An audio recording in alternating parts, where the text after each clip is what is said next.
Hello everyone! Today we are going to show that the second term in this expansion is n to power n minus 4x, where n is a positive integer greater than 2.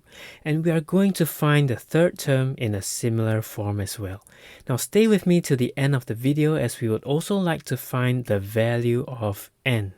Now notice that the power of the binomial expansion is now an n, so we'll be using a different method today to expand the terms. Now we start off with writing n0, 2 power n minus 0, and x over 8 power 0. We will repeat this format until we hit the third term, because that is what we are interested to find out, and we don't need to expand everything in full. Now here's a simple trick to help you remember how to expand in powers of n. Now as you start out with n0, place n minus 0 as the power to the first term 2, and then place 0 that you can see here as the power to the second term, which is x over 8. Next, simplify as much as possible. So n0 and x over 8 power 0 is equals to 1. Thus, we are left with 2 power n for the first term. In the second term, n1 is equals to n. Now retain the next two terms as it cannot be simplified further. Next, lots of students have difficulties with n2. Now if you see a 2 over here, it means that there are two terms in the numerator, namely n and n minus 1 followed by a 2 factorial in the denominator. This is how you could remember n2, n3, n4, so on and so forth. This is followed by 2 power n minus 2 and x squared over 2 power 3 times 2. Now notice that I have converted all the mentions of 8 to 2 power 3. Now this is so that we could simplify our statements better in the subsequent steps. Now by removing the fractions and applying our rules of indices, we will have this statement over here.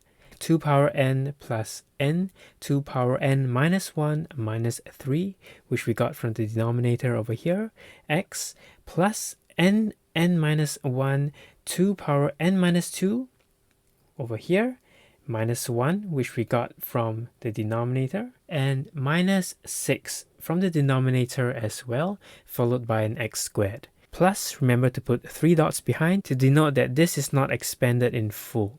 Simplifying further, we will then have 2 power n plus n 2 power n minus 4x plus n minus 1 2 power n minus 9 x squared and plus a 3 dots behind.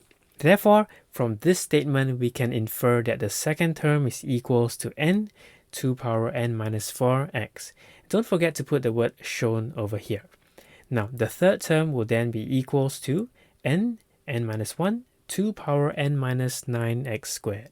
Now in the next part, given that the first two terms of the expansion is p plus q x squared, now show that n is 16. In a multi-part question, always remember that the answer from the previous part is usually used to support your answer. So to save on some time, you don't really have to expand this binomial expansion again. All we need to do is to get the answer from the first part into this statement over here. So let's multiply 1 with 2 power n and n 2 power n minus 4x. Now we can do the same for minus x as well, but this time we just need to multiply with 2 power n. Now the reason is simple. We stop here because we can make use of the coefficients of the x terms to compare with what is given to us. Now notice that what is given to us, which is p plus qx squared, does not have any coefficients of x in it.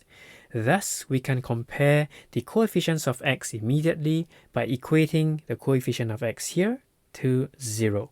Our objective now is then to find the value of n and see if it gives us 16. In this case, we will group all the similar looking terms together, namely the bases of 2.